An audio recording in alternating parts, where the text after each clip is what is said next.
Emmanuel Sabiiti poliisi emukwatidde mu bitundu by'ensozi ku kyalo Lujenje mu disitulikiti y'e Buhweju gy'abadde kukumye. Ono avunaana okukola ttemu ku bantu babiri okuli omwana we n'omukozi abadde alabirira abaana bano, ate omwana omulala ali mu kupookya na biwundu ng'enta bw'eva ku butakkaanya bwe yalina ne mukyala we ng'abuusabuusa abaana bagamba nti si babe. She was always telling me that the children that we have are not mine, that they have their own different father. And when I got retired, she rejected me and started sleeping alone.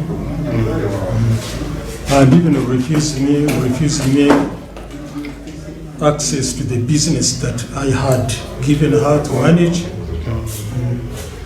So we stayed separate for quite a long time.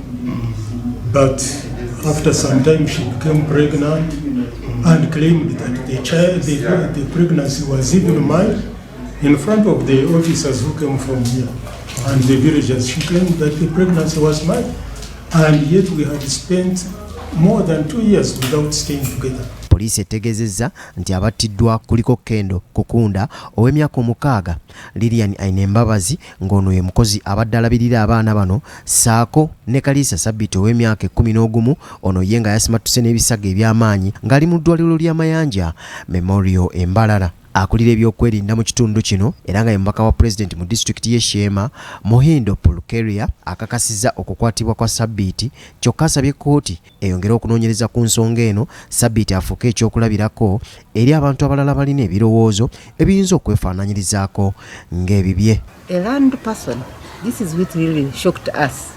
Somebody who is educated, somebody mature, decided to take the law into his hands. I want to call upon court that let us, this man, be an example to the rest of would-be offenders, especially parents who do such heinous acts towards their children. When he appears before court, let the full force of law take its action. Mark Jackson Kasule ne Catherine Namugerwa, BBS Telefina.